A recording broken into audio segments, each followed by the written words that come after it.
Gunung itu indah, karena gunung itu ciptaan Allah. Mendaki gunung itu gagah, mendaki gunung itu ibadah.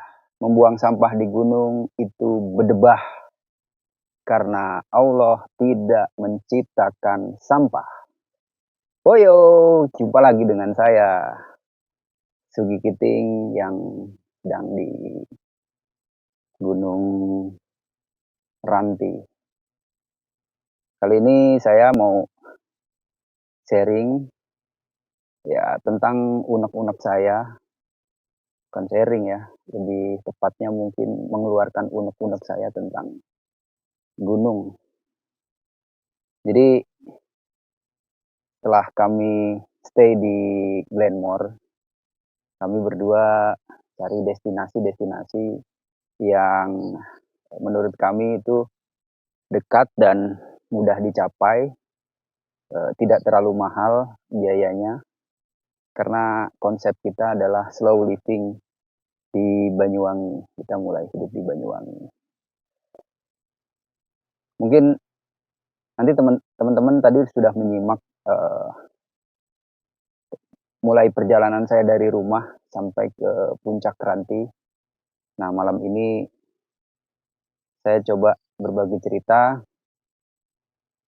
Tadi saya mendaki Gunung Ranti itu berangkat dari rumah pagi hari, perjalanan sarapan di perjalanan, maksudnya dari warung terdekat yang murah dan nikmat, sarapan pagi di sana, kemudian lanjut.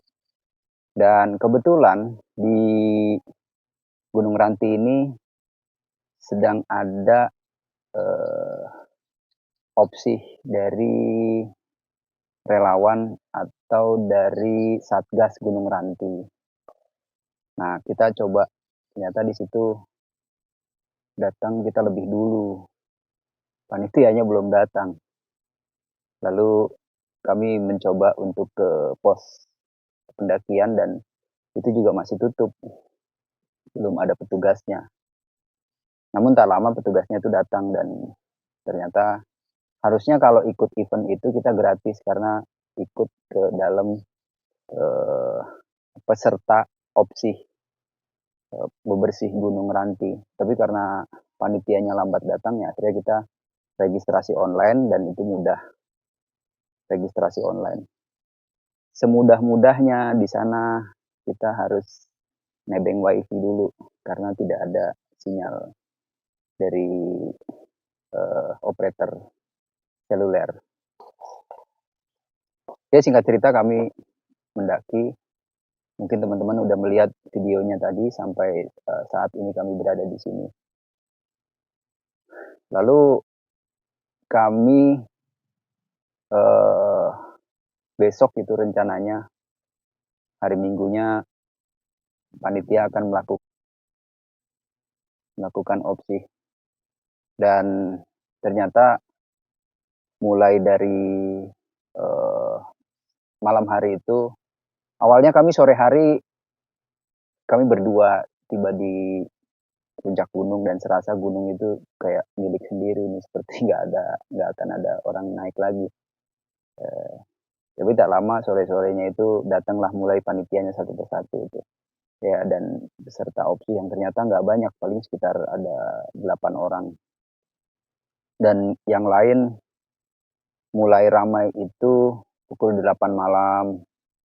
Itu sudah mulai mendirikan tenda di sebelah-sebelah kita tuh.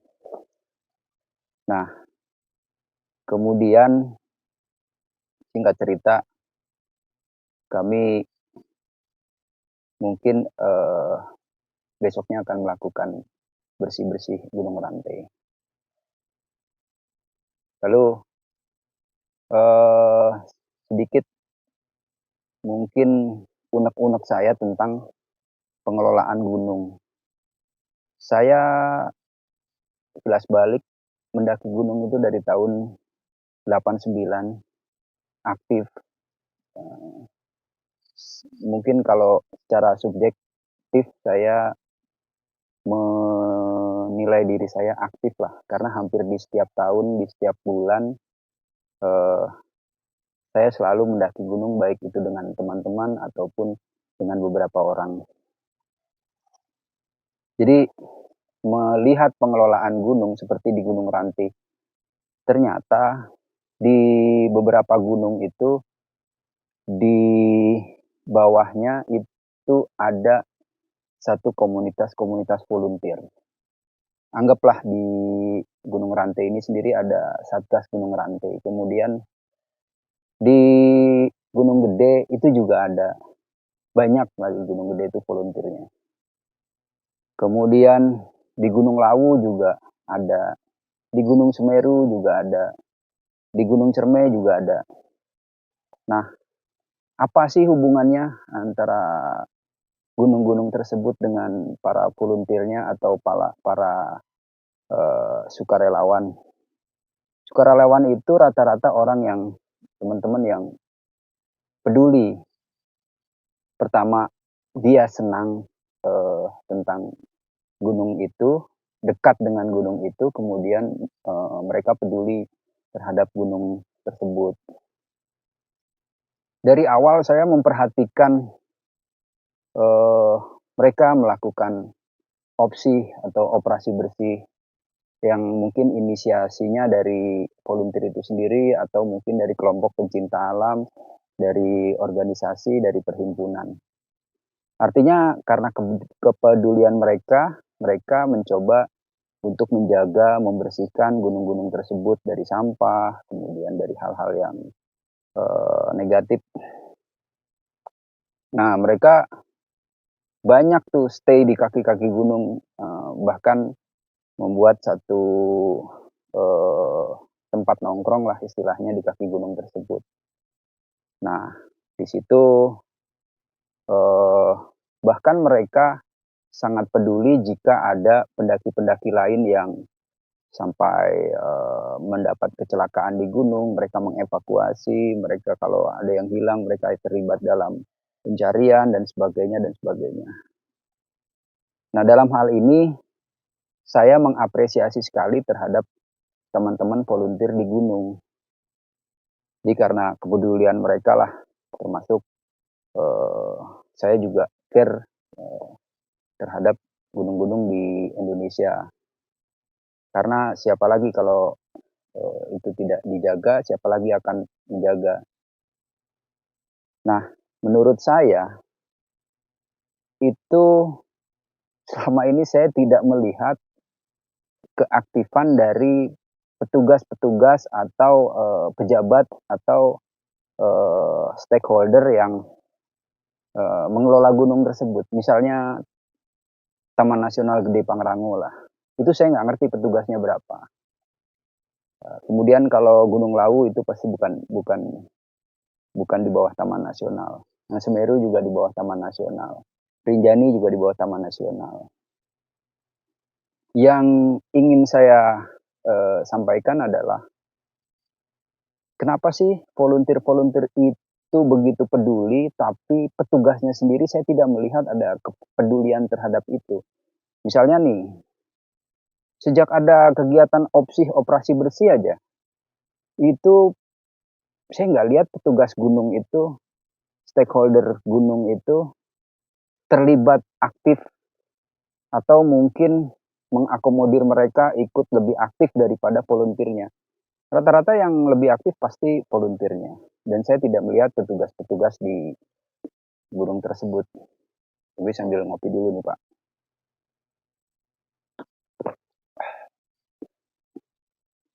Nah, dari situlah saya mulai ada tanda tanya besar. Terutama saya mengkritisi gunung-gunung yang sudah viral ya, seperti Gunung Gede dan Rinjani ini. Di Gunung Gede itu semenjak saya mulai gemar naik gunung, di Surya Kencana tiba-tiba kalau pagi hari tuh setelah subuh mungkin itu matahari juga belum terbit, itu udah muncul tuh uduk. Nah, kok sampai di situ saya pernah heran, gila ini pagi-pagi matahari belum juga nongol tapi tukang nasi uduk udah muncul lebih dulu terbit tukang nasi uduk dibanding mataharinya. Nah, maksud saya begini, Lalu setelah itu banyak bermunculan warung-warung. Bahkan sekarang kalau kita naik dari Gunung Putri itu banyak sekali warung-warung di setiap pos atau di setiap shelter. Bahkan bukan shelter pun kalau tempat itu strategis dia bikin warung. Dan warung itu menurut saya terlihat kumuh. Dari terpala, dari bekas banner, dan sebagainya, dan sebagainya. Jadi gunung yang indah jadi terlihat kumuh gitu. Nah, keberadaan pedagang-pedagang itu tak lepas dari ramainya pengunjung atau ramainya pendaki yang mendaki gunung tersebut. Kemudian di Gunung Lawu juga tidak kalah ininya. Hampir setiap pos itu ada warung. Makanya sekarang sudah, menurut saya pribadi, udah hilang nilai petualangan itu karena kita nggak usah pakai bawa perbekalan banyak-banyak, cukup duit banyak aja yang perlu kita bawa. Dan kita naik gunung bisa jajan gitu. Ya mungkin bawa perlengkapannya hanya sleeping bag lah, pakai flysheet atau kalau ke Gunung Gede mungkin masih dibutuhkan tenda dan perlengkapannya. Tapi kalau makan kita bisa di warung deh. Jadi menurut saya kalau orang bilang apa naik gunung itu bukan wisata, udah wisata, tapi tetap pakai tanda kutip wisata minat khusus karena itu dibutuhkan tenaga atau fisik yang bagus, kemudian ya sedikit banyaknya skill lah. Lalu kalau mental, naik gunung gede itu nggak dibutuhin mental lagi udah kalau udah seperti itu, karena mental itu kan biasanya rasa takut yang berlebihan hilang. Nah itu karena mentalnya sudah bagus. Nah sekarang apalagi yang dirasa takutin, naik gunung sudah banyak pedagang. Di Gunung Lawu juga seperti itu.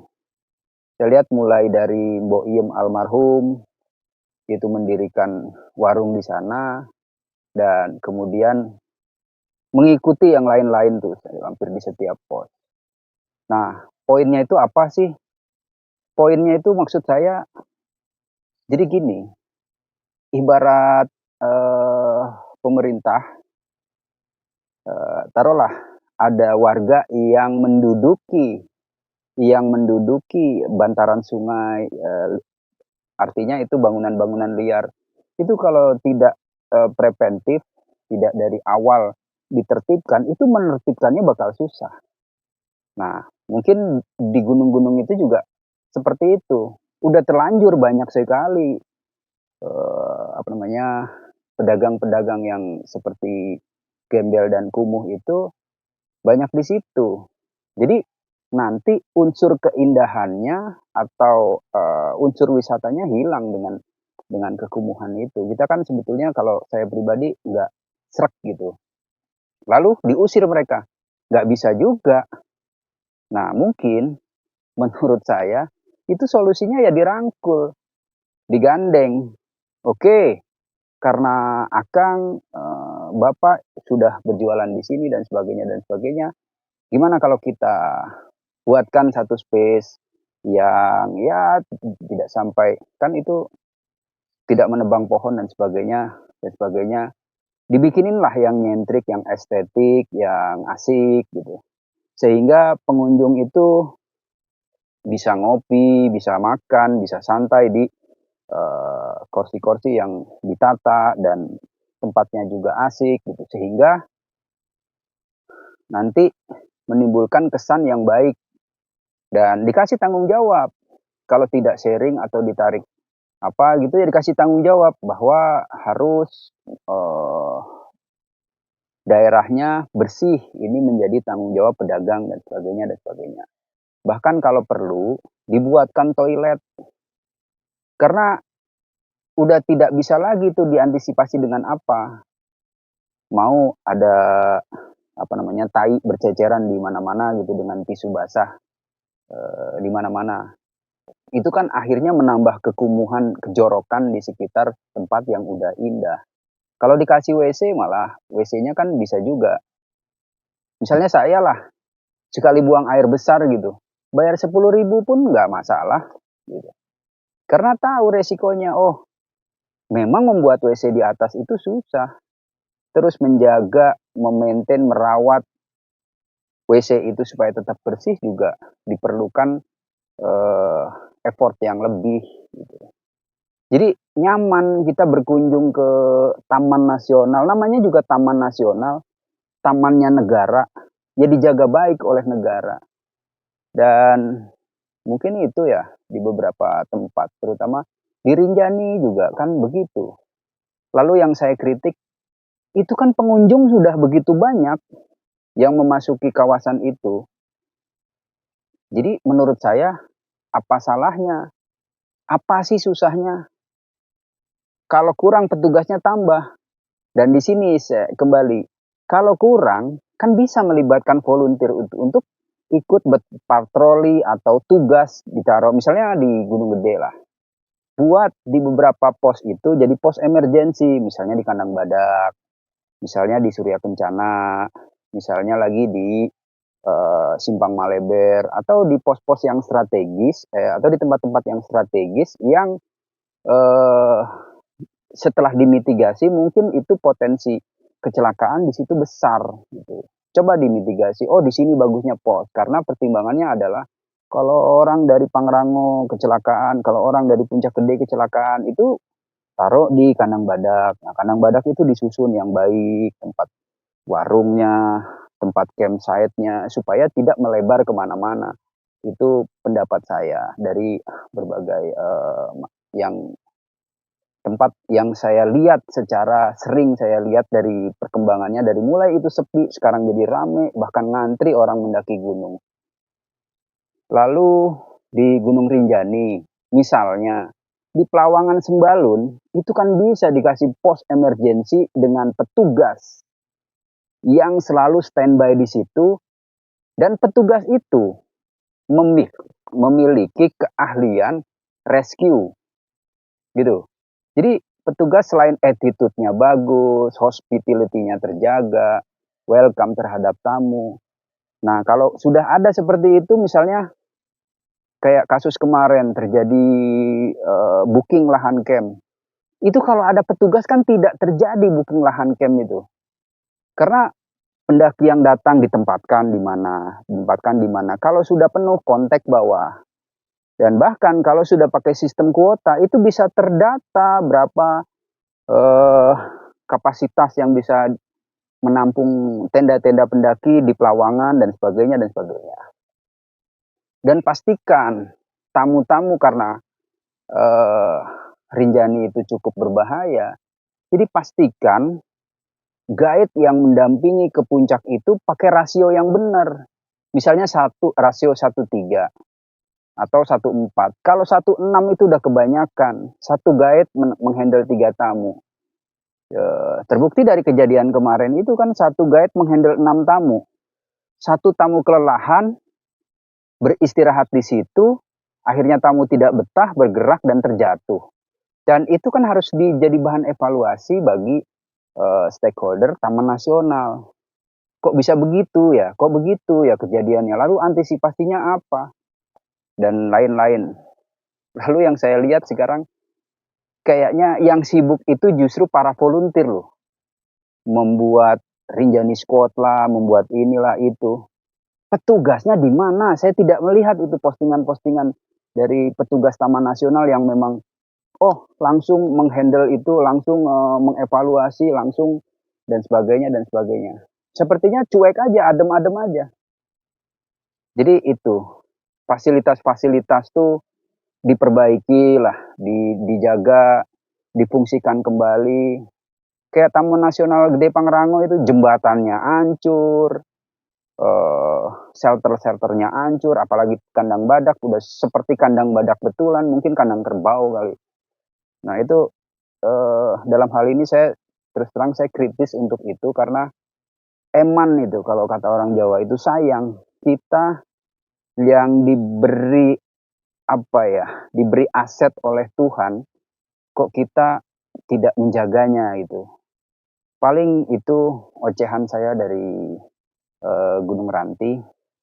Ini unek-unek yang semakin kesini kok makin besar unek-unek saya yang harus saya ocehkan di sini. Mungkin itu nanti kalau ada lagi unek-unek saya akan sampaikan di beberapa segmen atau di beberapa tayangan-tayangan berikutnya. Jadi apa yang saya kepikir saya akan ucapkan. Oke, selamat malam, selamat beristirahat. Wuyu, wassalamualaikum warahmatullahi wabarakatuh.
Konten join up dulu nanti.